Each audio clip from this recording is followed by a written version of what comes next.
1 week before the biggest football tournament on earth, the impossible happened. The World Cup trophy disappeared. Not after the final. Not during the tournament. Before a single ball had even been kicked. Within hours, Britain was in shock. Police searched across London. Scotland Yard launched one of the biggest investigations in British sporting history. Every newspaper carried the same terrifying headline: World Cup stolen. The government wanted answers. Football fans feared the tournament itself could become an international embarrassment. Then, just when every lead had gone cold, something happened that nobody expected. The trophy wasn't found by detectives. It wasn't found by the police. It wasn't found by a secret informant. It was found by a dog. And the strangest part? The dog wasn't searching for the trophy. He was just out for his morning walk. Imagine spending years preparing to host the biggest football tournament in the world. Millions of pounds invested. Thousands of workers. Hundreds of journalists arriving from every corner of the globe. Every ceremony rehearsed. Every detail planned. Then, only 1 week before kickoff, the most valuable object in football simply vanishes. That's exactly what happened in England in 1966. Back then, the FIFA World Cup wasn't the global phenomenon we know today, but it was already football's greatest prize. The defending champions were Brazil. The world's best players were preparing to arrive. And England believed this was finally their moment. Hosting the World Cup wasn't just about football. It was about pride. It was about proving to the world that England could host the biggest sporting event on earth. At the heart of it all stood one small trophy, the Jules Rimet Trophy. Just 35 centimeters tall. Small enough to hold in one hand, but priceless to every nation competing for it. For every player, lifting that trophy was the dream, the moment that defined a career.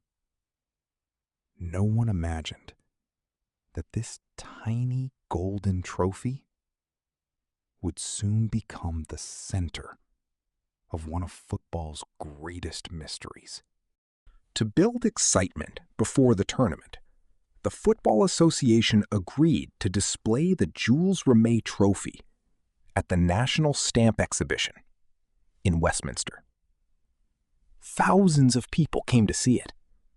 Families, school children, football supporters, collectors. Day after day, they walked past the display case, admiring the trophy that would soon be lifted by the champions of the world.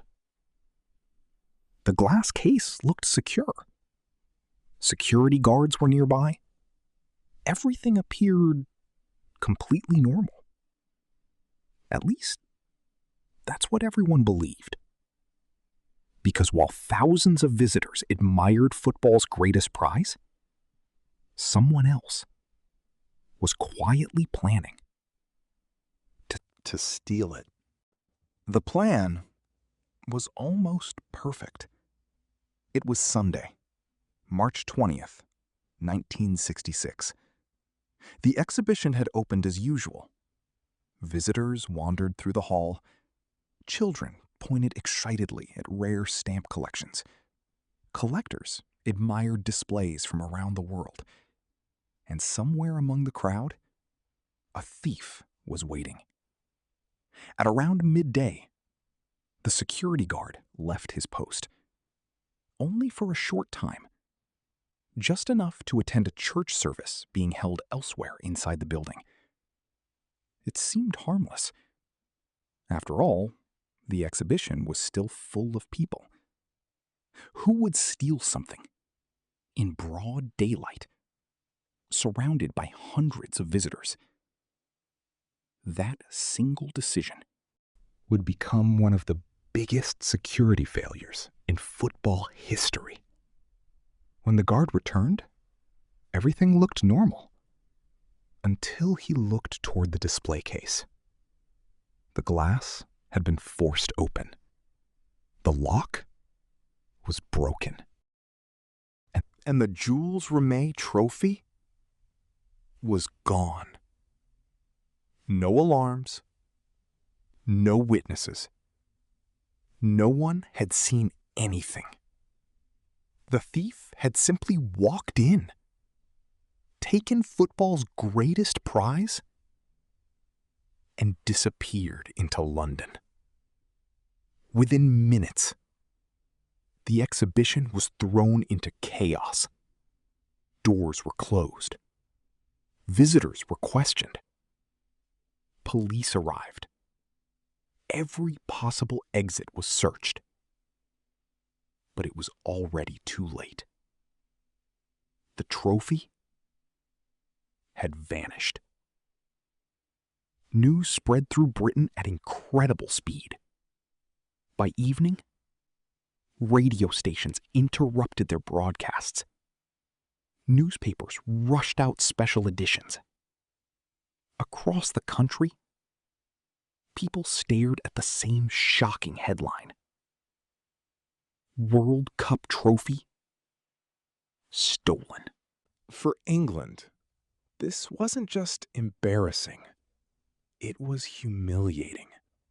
The entire world was preparing to arrive. Journalists from dozens of countries were already traveling to cover the tournament. And before it had even begun, its most important symbol had disappeared. The pressure on Scotland Yard became enormous. This wasn't an ordinary robbery. It was an international incident. Detectives interviewed hundreds of people. Every employee at the exhibition was questioned. Every visitor became a possible suspect. Roadblocks appeared across parts of London. Cars were searched. Train stations were watched. Even airports received warnings. The investigation became one of the largest sporting crime investigations Britain had ever seen. But every lead ended the same way. Nothing. Days passed. Then, something unexpected arrived. A ransom letter changed everything. It arrived just days after the theft. Inside, the sender demanded £15,000 for the safe return of the Jules Rimet Trophy. That would be worth hundreds of thousands of pounds today. The letter also included one small piece that had once belonged to the trophy itself. It was proof the thief really had it. Scotland Yard decided to play along. A meeting was arranged. An undercover officer posed as a representative from the Football Association. If everything went to plan, the thief would arrive, collect the money, and the trophy would finally be recovered. But nothing went to plan. A man named Edward Betchley appeared at the meeting. He accepted the package and was arrested immediately. For a brief moment, everyone believed the mystery was over. Except It wasn't. Batchley insisted he wasn't the thief. He claimed he was only acting as a middleman for someone he knew only as the Pole. Police searched. They questioned him for hours. They followed every lead. But the Pole was never found. And neither was the trophy. Days passed. Then another. The opening match of the World Cup was getting closer. The pressure became unbearable. Across Britain, people began asking the same question. what if the trophy is never found? Could the tournament still go ahead? Officials quietly prepared a backup plan, a replica trophy, just in case. Imagine that. The greatest football tournament in the world, beginning with a copy. No one wanted that. But time was running out. Then, exactly 7 days after the theft, on an ordinary Sunday morning, something remarkable happened. A man named David Corbett stepped outside his home to walk his dog. There was nothing unusual about that morning. No police officers nearby, no television cameras, no reporters. Just a man walking through the quiet streets of South London with his black and white collie. The dog suddenly stopped. He pulled toward a hedge. At first, Corbett thought the dog had found food. Or maybe another animal. Instead, he noticed a bundle wrapped tightly in old newspaper. It looked abandoned, almost forgotten. Curious, he bent down and picked it up. The package felt surprisingly heavy. He slowly peeled back the paper. Inside was something gold. For a second, he couldn't believe what he was seeing. He checked again. Then again. It was the Jules Rimet Trophy.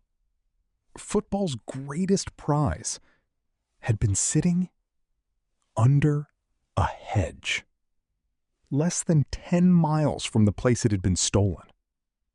Not hidden in another country, not locked inside a secret vault, not buried underground, just under a hedge. David Corbett immediately carried the trophy to the nearest police station. At first, officers were suspicious. How does an ordinary man simply find the most famous missing object in Britain? Corbett was questioned carefully. Eventually, police became convinced he was telling the truth. The trophy had finally been found. And the real hero of the story wasn't David Corbett. It was his dog. His name was Pickles. Within hours, newspapers across Britain carried a completely different headline. World Cup trophy found. The nation breathed again. But one mystery still remained. Who had stolen it in the first place? The discovery couldn't have come at a better time. Only a few months later, The 1966 FIFA World Cup finally began. The fear, the uncertainty, the endless headlines were suddenly replaced by football. 32 matches, 16 nations, one dream. England carried the hopes of an entire country. Match after match, they fought their way through the tournament. Every victory brought them one step closer to history. Then, on July 30th, 1966, more than 96,000 people packed Wembley Stadium. England against West Germany, the World Cup final. One of the greatest matches football has ever seen. 90 minutes weren't enough. The score was tied. The final went into extra time. Then came one of football's most controversial moments. Jeff Hurst's powerful shot struck the crossbar, bounced down, and back into play. For a split second, nobody knew. Had the ball crossed the line? The referee looked toward his assistant. After a brief discussion, the goal was given. To this day, people still debate that decision. England scored once more, and the match was over. England were world champions. For the first, and so far, the only time. Captain Bobby Moore climbed the famous Wembley steps. Waiting for him was the Jules Rimet Trophy. The very same trophy that had disappeared only months earlier. The same trophy that millions feared might never be seen again. As Bobby Moore lifted it above his head, the entire nation celebrated. One of football's most iconic images almost never happened. Only months earlier, the same trophy that millions feared might never be seen again. But while England celebrated, another hero was quietly becoming famous. Pickles, the black and white collie who had found football's greatest prize. Almost overnight, he became a celebrity. Newspapers wanted photographs. Television shows invited him to appear. People across Britain wanted to meet the dog that had saved the World Cup. He even appeared in a feature film. Imagine that. A dog who had simply gone for his morning walk had become one of the most famous animals in the country.